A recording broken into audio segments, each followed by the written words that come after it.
ساتی گۆڕینی سیستەمی کارەبای نیشتیمانیە لە یەکێ لە بازاڕەکانی شاری سلێمانی.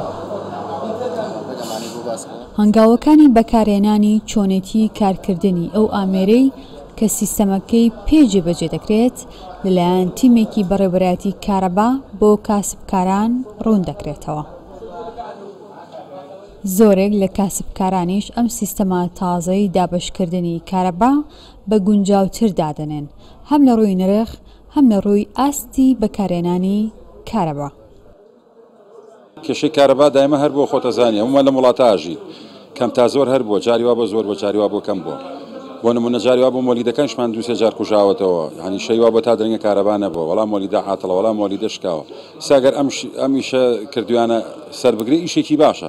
ڕاستە لەوە چێ کورفێکی زیاتری بێ، بەڵام کەسی دەتوانێت تۆزێ کارەباکەی کەم کاتەوە ڤیدیۆی پێویست کەسی وا بەڵام بازاڕا بۆ تا بەیانی کارەباکەی گڕاوە، هەتا بەیانی سەلاجەکەی گڕاوە، یعنی هیچ پێویستیی پێی نەبووە.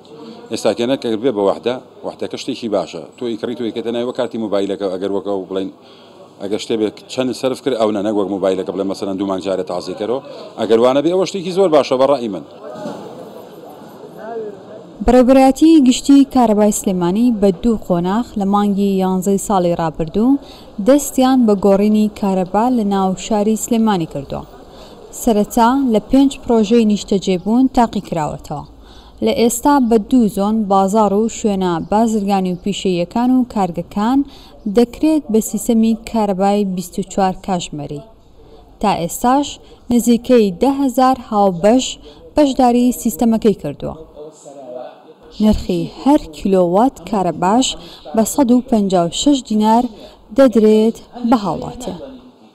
ئێمە قۆناغی دووهەممان دەست کرد بە جێبەجێکردن لە 1/6ەوە کە بریتە لە ناو بازار سنتەری بازاری سلێمانی کە 5 فیدەر و 4061 هاوبەشی کارەبا لە خۆگرێ.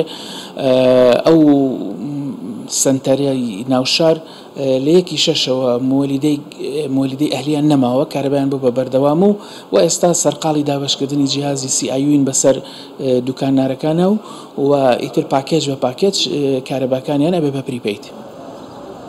لەگەڵەوەی ئەم سیستەمانوێی کارەبا دەبێتە هۆی زیادکردنی کارەبای نیشتیمانی، هەروەها ڕێگری دەکات لە بەهەدەرچوونی کارەبا و ئاسانکاری و بەرچاوڕوونی زیاتر بە هاوڵاتیان دەدا لە بەکارهێنانی.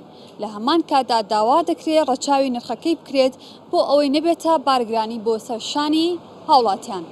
دالیا کەمال، کوردستان 24 سلێمانی.